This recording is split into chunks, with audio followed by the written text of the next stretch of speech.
नमस्कार दोस्तों, स्वागत है आपका हमारे इस चैनल में। भगवान विष्णु के अवतारों की लीला न्यारी है। धर्म की स्थापना और अपने भक्तों की रक्षा के लिए श्री हरि ने अपना 5वां अवतार वामन अवतार लिया था। आपको बता दें कि श्री भगवान ने यह अवतार त्रेता युग में लिया था, लेकिन इस अवतार में एक बात देखने को मिलती है कि राक्षस ने भी सत्यनिष्ठा और वचनबद्धता के गुण होते हैं। तो दोस्तों, आज के वीडियो में हम जानेंगे कि श्री हरि को आखिर वामन अवतार क्यों लेना पड़ा और आखिर ऐसा क्या हुआ कि भगवान श्री हरि विष्णु को पाताल लोक में राजा बलि का द्वारपाल बनना पड़ा। आज के वीडियो में इसी बात की हम पड़ताल करेंगे, लेकिन आगे जाने से पहले प्लीज हमारे इस चैनल को लाइक कीजिए, शेयर कीजिए, सब्सक्राइब कीजिए और हाँ, बेल आइकन जरूर दबाइए ताकि वीडियो का नोटिफिकेशन सबसे पहले आप तक पहुंचे। चलिए तो आगे बढ़ते हैं।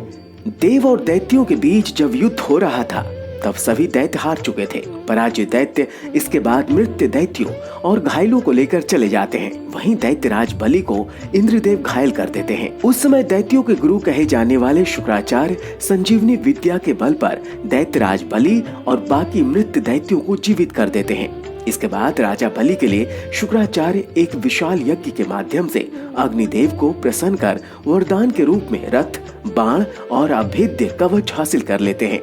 अग्निदेव से प्राप्त किए गए शस्त्रों के कारण दैत्य वर्ग बलशाली हो जाता है और अपनी विशाल सेना को लेकर अमरावती पर आक्रमण कर देता है। दैत्यों की बढ़ती शक्ति के संबंध में देवताओं के राजा इंद्र को सब पता था। इंद्रदेव ये बात भलीभांति जानते थे कि दैत्यराज बलि 100 यज्ञ करने के बाद स्वर्ग पर जीत पाने में भी सक्षम हो जाएगा। इस बात से इंद्रदेव भयभीत हो गए और भगवान विष्णु की शरण में पहुँचे। इंद्रदेव की समस्या को सुन भगवान विष्णु उन्हें सहायता करने का आश्वासन देते हैं। विष्णु जी कहते हैं कि वे वामन अवतार में अदिति के गर्भ से अवतार लेंगे। भगवान विष्णु से आश्वासन पाकर इंद्रदेव निश्चिंत होकर चले जाते हैं।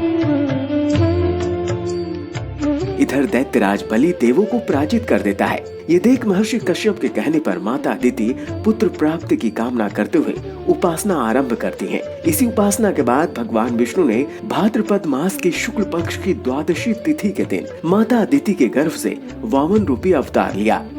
विष्णु जी अपने इस अवतार में ब्रह्मचारी ब्राह्मण का रूप धारण करते हैं। महर्षि कश्यप उनका ऋषियों के साथ उपनयन संस्कार करते हैं। इसके बाद भगवान वामन अपने पिता से आज्ञा लेते हैं और फिर दैत्यराज बलि के समीप जाते हैं। जिस समय भगवान वामन राजा बलि के पास पहुंचते हैं, उस समय बलि नर्मदा नदी के तट पर अपना अंतिम 100वां यज्ञ संपन्न करने जा रहा था। महाराज बलि ने सिंहासन पर बैठाकर भगवान वामन का पाद प्रक्षालन किया और चरणोदक लिया। बलि ने कहा, भगवान, आपके आगमन से आज मैं कृतार्थ हो गया और मेरा कुल धन्य हो गया। आप जो भी चाहें मुझसे निसंकोच मांग लें।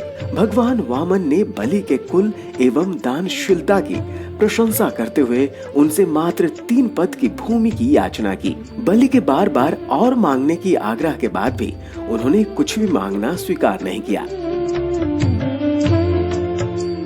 राजा बलि जब भूमि दान संकल्प देने चला, तब दैत्य गुरु शुक्राचार्य ने उन्हें समझाते हुए कहा, ये वामन रूप में साक्षात भगवान विष्णु है। 3 पद के बहाने तुम्हारा सर्वस्व ले लेंगे। इस पर बलि बोले, गुरुदेव, संपूर्ण यज्ञ तो भगवान विष्णु की प्रसन्नता के लिए होते हैं। यदि वो स्वयं दान लेने के लिए मेरे यज्ञ में उपस्थित हैं, तो ये परम सौभाग्य और प्रसन्नता का विषय है। ब्राह्मण को दान देने का वचन देकर कदापि नहीं। राजा बलि के ऐसा कहने पर शुक्राचार्य ने उन्हें श्री भ्रष्ट का श्राप दे दिया। गुरु शुक्राचार्य के श्राप से भयभीत हुए बिना बलि ने भगवान को भूमि का दान देने का संकल्प लिया। इसके बाद भगवान वामन विराट हो गए। उन्होंने अपना विकराल रूप धारण कर लिया। उन्होंने एक पद में पृथ्वी और दूसरे में स्वर्ग को नाप लिया। तीसरे पद के लिए बलि को वरुण पाश में बांध लिया। बलि ने नम्रता से कहा, प्रभु, संपत्ति का स्वामी संपत्ति से बड़ा होता है। आपने 2 पद में मेरा राज्य ले लिया, शेष 1 पद में मेरा शरीर नाप ले। तीसरा पद आप मेरे मस्तक पर स्थापित करें। जब भगवान वामन ने अपना पैर दैत्यराज बलि के शीश पर रखा, तो दैत्यराज बलि पाताल लोक में चला गया। तब भगवान विष्णु बलि की वचनबद्धता देख अत्यंत प्रसन्न हो गए और उन्होंने कहा कि तुम्हारी क्या इच्छा है। बलि अपने वर में रात दिन भगवान विष्णु को अपने सामने रहने के लिए कहते हैं। इस प्रकार विष्णु जी अपने वचन का पालन करते हुए पाताल लोक में दैत्यों के राजा बलि का द्वारपाल बन उसके सामने रहना स्वीकार कर लेते हैं। ये देख माँ लक्ष्मी चिंता में पड़ गईं। तब देवर्षि नारद ने उन्हें बलि की कलाई पर रक्षा सूत्र बांधकर उसे भाई बनाने के लिए कहा। लक्ष्मी जी ने ऐसा ही किया और बलि की कलाई पर राखी बांध दी। जब बलि ने लक्ष्मी जी से वर मांगने को कहा तो माता लक्ष्मी ने श्री हरि विष्णु को मांग लिया।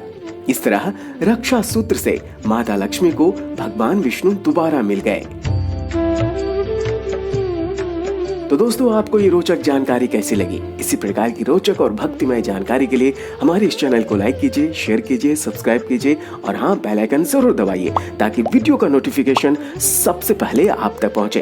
और हाँ, जब आप बेल आइकन दबाएं तो सबसे ऊपर का जो ऑप्शन है वहां पर ऑल लिखा हुआ है, उसे क्लिक कीजिए। ऐसा करते ही वीडियो का नोटिफिकेशन सबसे पहले हर बार आपके पास पहुंचेगा। नमस्कार।